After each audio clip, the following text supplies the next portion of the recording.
Hello everyone, my name is Tim Savage and I'm the immediate past president of the Orchestra of Northern New York. I'd like to welcome you to this episode of Behind the Scenes of ONNY, and we have a very special guest with us today, Mr. Carl McLaughlin, Watertown Noon Rotary Club's coordinator of Watertown's Concert in the Park. Welcome, Carl. Thank you, thank you. Glad you could be with us today. Wonder if we might start off by having you tell us a little bit about yourself and how you came to know the Orchestra of Northern New York.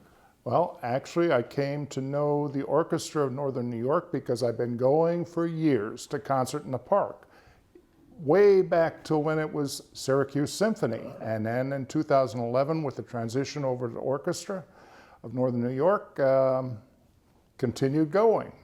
You know, my kids are approaching 40 now, and they've been going since they were as little as you can imagine.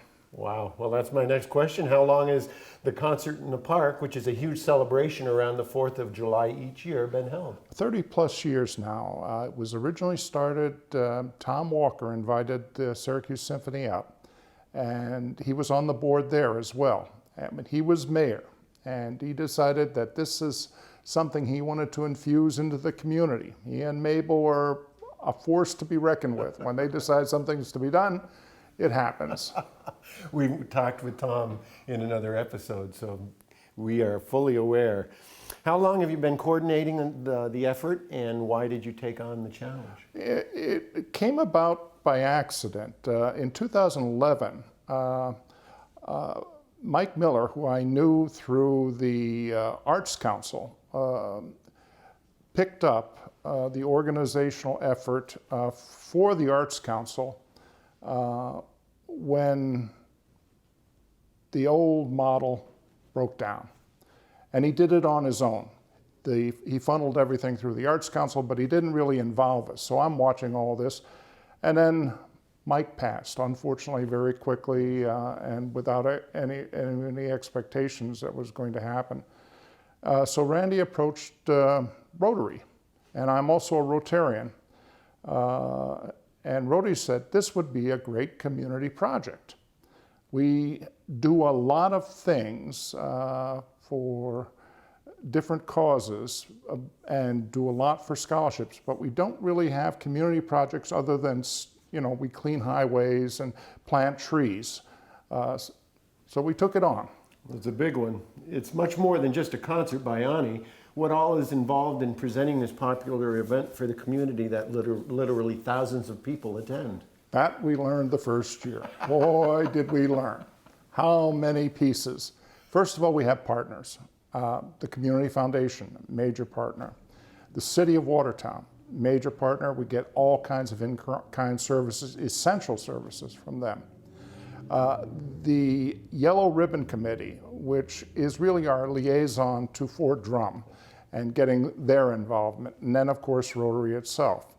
To do this concert, you have to set up a stage, put in a sound system, contract with a fireworks presentation, contract with the Orchestra of Northern New York. And that in and of itself is quite an enterprise because they have musicians from all across the States and Canada. And it all has to blend together. So we had no idea how much was involved, but we're doing it. The other thing is raising the funds to pay for this effort. It really doesn't, Rotary doesn't have a fund source to pay for the effort. So we go to mostly local corporations or some nonprofits, and they've been very generous. Between 12 and 15 donors a year really cover between 75 and 80% of the cost. We make up the difference with smaller donations, and we've instituted at this free concert at-will collection. 40 Rotarians go through the audience with buckets when the orchestra's taking a break, and we have our aprons on and the whole bit. And we've taken that will collection, which raises a couple $1,000s. It helps immensely. Wonderful, Carl. What is the budget? What is the figure? What's the cost of doing this? 30 plus, and I say plus, it varies because there are certain little things you never really count on, or they vary. The big expenses aside from the orchestra is the stage and sound system, major expense.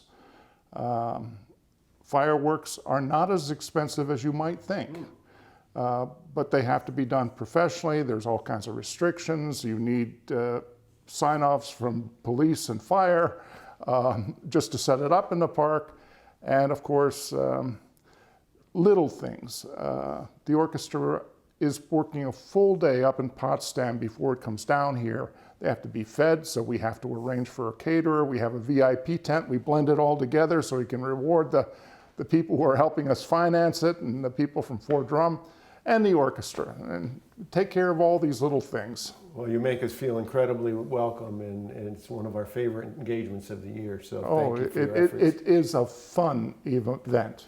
The vendors up and back, is that anything that's an expense for you, or is No. that an opportunity for them to? Actually, that is something special for the zoo. The zoo handles that concession. They used to do it themselves, now they're contracting for it.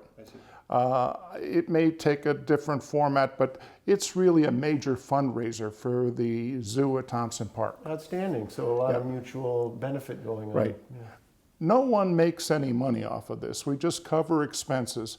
But the zoo does have an opportunity through the sale of food and soda to make a little profit for themselves. Wonderful. And that's who, I guess if we're have a fourth or fifth partner, that would be the zoo. Oh, great. What are the greatest challenges and rewards in producing this event each year? There are so many, but I got to tell you the greatest fear is rain. And we can't do a darn thing about that.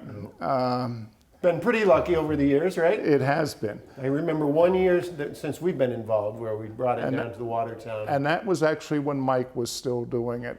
We had to move it to Watertown High School. And we are toying with the idea, and it may happen next year, if there is a rain date. There's no rain date, it happens that day. But we may go to the arena if it fits in the schedule. That was suggested last year as a possibility. We're still working on that. So we have the high school, which is a large auditorium. The problem, of course, is you reduce your crowd from thousands to a few hundred. The arena might get a few hundred more because of the better parking situation over there. We'll have to see. Yeah. We'll hope for not rain. Absolutely. That's and even a light sprinkle is acceptable. This year's concert was canceled because of the pandemic. I understand you and ONNY's executive director, Kathy Del Giudice, have already reserved the date for July 2021. How, if at all, will the concert experience be different next summer? We're working on that right now. Right now, I want to assume that we're over this, and it won't be different, but who knows?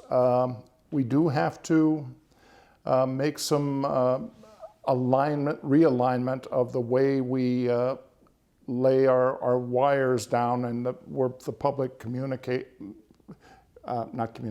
walks and treads. We have some new requirements in terms of distancing from the fireworks that'll change parking arrangements. We roughly have room up there for 2,500 cars, but many people walk in. And in those 2,500 cars, if you count 3 or 4 to a car, that's quite a group that we put on Kite Hill. It's sizable. Crowd management will be an issue that takes a little more study, all depending upon where we are. Yeah, in terms of the vaccine, right? Yeah, and I'm just really hoping that by next Thursday, July 1 next year, that we will be safe to gather like that. If we're not, I'm not sure what we will be looking at or what alternatives we may have. Deeply concerning, and we'll hope for an available vaccine. What is your favorite memory of the concerts in Thompson Park? Oh, my personal favorite memory was 2017 when we recognized Tom and Mabel Walker and Mike Miller. That was very, very important to me.